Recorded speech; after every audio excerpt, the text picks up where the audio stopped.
What's up, guys and gals, and welcome to Veve Vibes, where I love talking all things NFTs, speculation, and Star Wars. So we're just gonna go ahead and jump into it. I think we got two amazing tweets from Veve back to back, damn near, and super excited. Huge Star Wars fan. I'm even wearing, I don't know if you can see my Star Wars Boba Fett shirt. By far, probably one of my favorite characters in all of Star Wars is Boba Fett.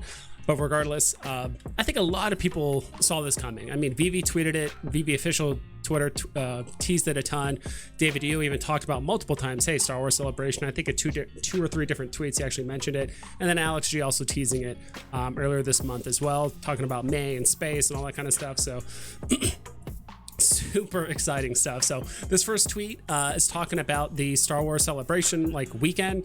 Be on the lookout for this video on a few convention screens. What do you say we add some collectibles to this lineup? So I'm just gonna go ahead and let this play in the background. So absolutely amazing stuff. So they're very showing off the fact that we already have the very first Star Wars #1 comic in NFT format. We have the very first Star Wars officially licensed NFTs with R2D2 as well as C3PO. I've already liked and retweeted it. Official Star Wars digital collectibles. Haven't really scanned whatever that code is, but I assume it just takes you right to Veve, or it may be some sort of advertisement takes you to Veve. But afterward, I will scan it and just kind of see what happens with that. But super exciting stuff. Did take a quick look at the market since these were tweeted about an hour ago. It does seem like the golden moments for both R2D2 and C3PO have gone up a tiny bit, but it's not like rocketing up to like 6K or anything crazy, right? It's gone up. If anything, it's going to plateau a bit.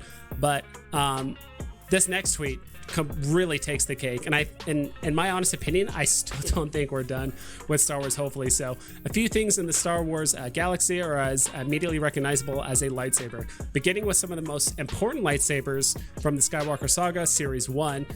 Features 5 collectibles dropping Thursday, May 26th at 12 p.m. in blind box format. So wow. So looking here, so they're only showing 3 lightsabers. I'm not exactly sure what the other 2 are going to be. I could probably speculate for the most part. But a lot of people are wondering, and I did too initially, was whose lightsabers are these? Because that's one of the biggest identifiers for some of the lightsabers is who it belongs to, or to a Jedi, right?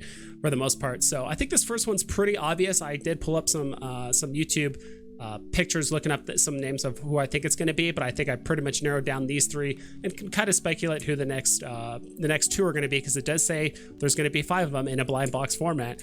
So the first one is obviously Mace Windu. Mace Windu is the only one that I've seen so far that has used a purple lightsaber.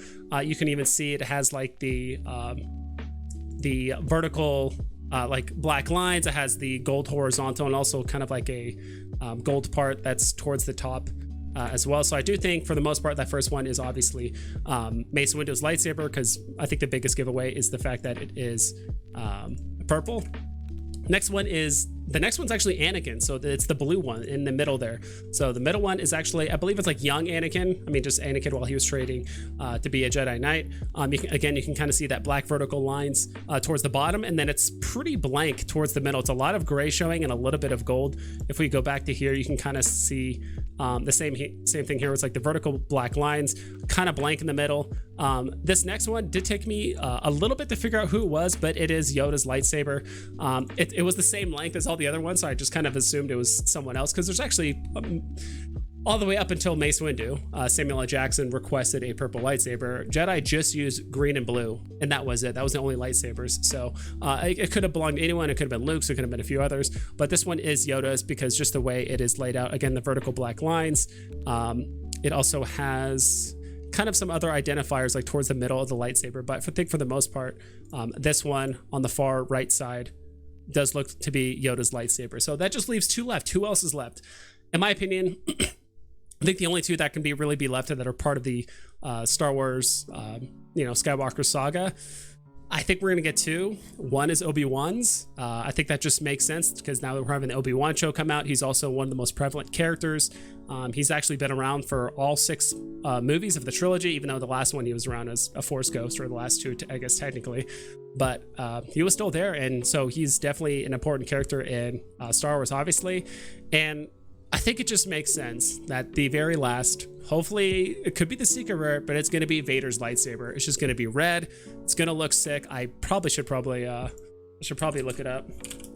Vader's lightsaber. And I do think it's going to look pretty similar to this. I meant to do images instead of this. So it looks almost identical to some of the other ones that we already have. I think it's basically just a changed version of Anakin's old lightsaber for the most part, but it's just red. So I do think the other two lightsabers we don't have yet is both Obi-Wan's and Darth Vader's. And dude, I am completely stoked for this. For the most part, we have no idea what the mint numbers are, the box price. One big spoiler, I completely forgot about this until right now. It's been said that Alex G actually spoiled the fact that these are animated as well as it has sound as well. So you have the lightsaber sounds likely, and they are animated, which means you could probably turn them on and turn them on and off as well. So that's just what I've heard. I have some pretty good sources, and other content creators basically confirm that. So I believe those people when they say that these are pretty much going to be animated in their near future. So these are coming out Thursday, so just in 2 days, and tomorrow we're gonna have the Medium article. Curious about the mint numbers, curious about the rarities, curious about the box price, because box price could be, to be quite honest, I know initially I was like, man, I hope these aren't like 100 gems each, but I kind of hope they're on the high end to kind of keep out hopefully a lot of botters or people that do have very low amount of gems. But at the same time, I'm guessing box price might be around 60 gems. I have no idea because we actually haven't had a lot of Star Wars stuff that's a standalone Star Wars thing. Now, the comic was basically double the price of a normal comic. So these could be 100, 120, 60. We have no idea. So more curious about how what the Medium article is going to look like. But I'm super stoked. Definitely going to be hanging out with some other content creators on their streams, like Dino Lang is going to be doing a celebratory stream here in the near future, and I'll definitely be hanging out there as well. So I'll see you guys around. Let me know what you guys think down in the comments. Which lightsabers do you want out of this set? Do you want them all? I think a lot of people are going to be wanting to collect this set, so I'm super stoked for the lightsabers to be here and more Star Wars to come, hopefully in the near future. So that's pretty much it. Hope you guys take care. Please double and triple check all of your listings so you don't screw yourself over, and I'll catch you guys next time.